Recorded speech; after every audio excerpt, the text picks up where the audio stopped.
গোৱালপৰীয়া লোকগীতৰ সম্ৰাজ্ঞী প্ৰতিমা বৰুৱা পাণ্ডেৰ আজি মৃত্যুবাৰ্ষিকী।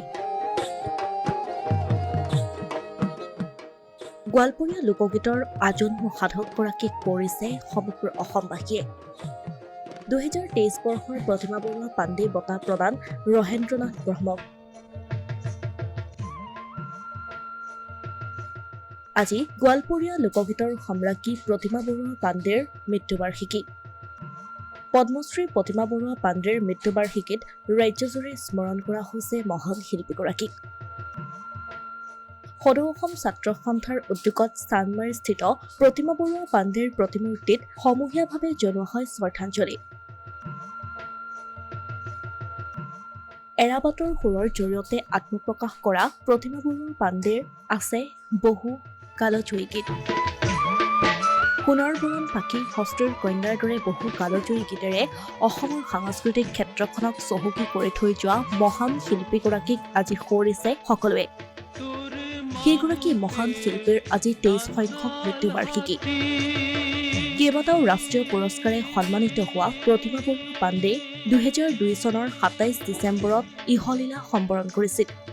লোকগীতৰ আজন্ম সাধকগৰাকীৰ মৃত্যুবাৰ্ষিকীত সদৌ অসম ছাত্ৰ সন্থাই 2007 চনৰ পৰাই প্ৰদান কৰি আহিছে পদ্মশ্ৰী প্ৰতিমা বৰুৱা পাণ্ডে বঁটা। 2023 বৰ্ষৰ এই বঁটা প্ৰদান কৰা হৈছে বিশিষ্ট লোকশিল্পী ৰহেন্দ্ৰনাথ ব্ৰহ্মক। এই বঁটা লাভ কৰি লোকসংগীতৰ অধিক সাধনা কৰিবলৈ উৎসাহী হৈ পৰিছে ৰহেন্দ্ৰনাথ ব্ৰহ্ম। বঁটা গ্ৰহণ কৰি তেওঁ কয় এইদৰে। অসম ছাত্ৰ সন্থাৰ দয়াক্ৰমে দয়া বুলি ক'ম, সিহঁতে বহুত কষ্ট কৰি হয়তো মোক বিচাৰি আনিছে। বহুত ভিতৰুৱা গাঁও মোৰ, কোনেও নাযায়, ৰাস্তা ঘাট নাই, একো নাই। তথাপিও যে ভিতৰত থকা এই মানুহজনক যে সিহঁতৰ চকুৰ নজৰ পৰিছে আৰু মোক ইয়ালৈ এইটো বঁটাৰ কাৰণে সন্মান দিবলৈ মোক ধৰি আনি। বাইদেউক মই দিদি বুলিয়ে মাতিছিলোঁ। মই লগ পাইছিলোঁ, তেখেতৰ লগত কথাও হৈছিলে, তেখেতৰ লগত গানো মাজে মাজে গাইছিলোঁ।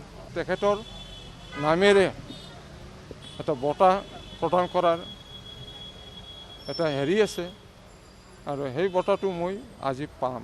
এই অনুষ্ঠানৰ জৰিয়তে ৰাজ্য চৰকাৰলৈ আচুৰ প্ৰশ্ন।